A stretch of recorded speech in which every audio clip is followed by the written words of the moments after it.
Three people sit on a private club terrace, thinking they're having the most secret conversation since Harry and Meghan's exit strategy meetings. But plot twist, they're being photographed by paparazzi who are probably thinking Christmas came early this year. Welcome back to Royal Cookies, where we serve up the juiciest royal gossip with a side of heart-wrenching humanity. Please remember to subscribe and click on the notifications bell icon, so you will be notified whenever we upload new cookies about the British royal family. We're talking about the peace summit that went so wrong. It might have just made the royal rift bigger. Buckle up, because this story has more twists than a royal family tree. But before we dive into this spectacular mess, let's set the scene. Because honestly, the relationship between Prince Harry and King Charles has been frostier than a British winter morning. We're talking Arctic-level cold, people. Here's where we stand. Harry's been saying he wants to reconcile with Daddy Dearest, but there's one tiny problem. Charles literally won't pick up the phone. And I mean literally. Harry told the BBC, and I quote, "He won't speak to me because of this security stuff." That's right, folks. The future king is giving his own son the royal equivalent of being left on read. Now, this isn't just some petty family squabble over who forgot to call on Father's Day. This is about Harry's ongoing legal battle over security protection.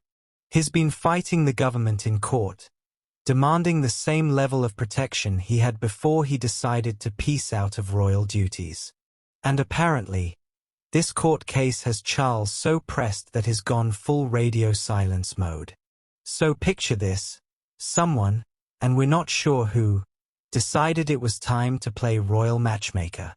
Last Sunday, July 13th, a secret meeting was arranged at the Royal Overseas League in London. And when I say secret, I mean they probably thought they were being more covert than MI6. The attendees? Well, we had Meredith Maines, Harry's chief of staff, who flew all the way from Los Angeles for this. Because nothing says casual chat like a transatlantic flight, right? She was joined by another member of Harry's communications team. On Team Charles, we had the King's communications secretary. It was like a royal version of couples therapy, but with more titles and presumably better tea. Now, sources say this meeting was supposed to be the first step toward reconciliation. They met on the club terrace, probably thinking they were being all subtle and under the radar. The conversation lasted about 10 minutes outside before they moved inside. And here's where our story takes a turn that would make even the most dramatic soap opera writers jealous. Because while they were inside, discussing peace treaties and probably debating whether Harry should curtsy to his father next time they meet, someone was outside with a camera. And that someone was about to turn this peace summit into a PR nightmare. Now, here's where it gets absolutely delicious from a drama perspective, but probably soul-crushing if you're actually involved. Both sides are furious about the leak. And I mean volcanic-level angry. Harry and Meghan are reportedly frustrated, which in royal speak translates to absolutely livid, but we're too polite to say it publicly. A source close to Harry basically said they're not thrilled about the leak, which is the understatement of the century. Meanwhile, Charles's team is probably having their own private meltdown because this is exactly the kind of publicity they were trying to avoid. But here's the kicker, and this is where it gets really interesting. Both sides are now pointing fingers at each other about who leaked it. Harry's team is categorically denying they had anything to do with it. Charles's team is staying mysteriously quiet. It's like a royal whodunit, except instead of solving it over tea and crumpets, they're solving it through passive-aggressive press statements. And the internet? Oh, the internet is having a field day. Royal watchers are dissecting every pixel of these photos like they're the Zapruder film. People are analyzing body language, outfit choices, and probably the angle of their teacups to determine who's winning this royal chess match. But wait, there's more. Because in every good royal drama, there's always that one family member who's conspicuously absent. And in this case, that person is Prince William, Harry's brother and the man who reportedly holds grudges longer than the British weather forecast.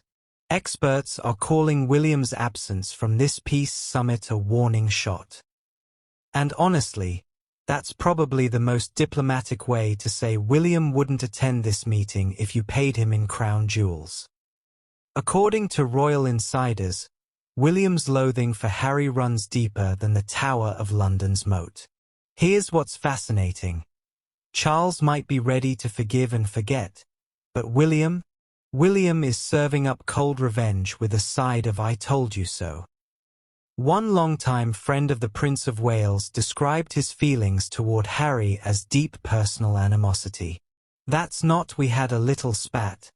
That's 'I'm done with you permanently' territory." So while Charles is apparently ready to play peacemaker, William is basically the royal equivalent of that friend who says "I'm not getting involved" but is secretly hoping the drama continues because, let's be honest, it's entertaining. Royal expert Duncan Turner said this absence could be Charles sending a message that he wants to meet his grandchildren. Because nothing says family reconciliation like excluding one of your other sons from the peace talks. It's like planning a surprise party but telling half the family about it. Now, here's where this story becomes both heartbreaking and absolutely maddening. Remember how I mentioned Charles won't speak to Harry directly? Well, it gets worse. According to recent reports, Harry has now lost his only chance to communicate directly with his father. From now on, it's all through aides. Think about that for a second. We're talking about a father and son who can only communicate through their staff. It's like the world's most expensive game of telephone, except instead of giggling about the message getting twisted, we're talking about a real family falling apart in real time. And the root of all this? That security case I mentioned earlier. If you're obsessed with royal strategy and environmental impact like I am, make sure you're subscribed to Royal Cookies because we're serving up the most sustainable royal content on YouTube. And remember, in a world full of fast fashion and royal scandals, sometimes the most revolutionary thing you can do is wear your values on your sleeve, preferably in a gorgeous shade of green. Sophie's proving that environmental activism isn't just about what you do, it's about who you become.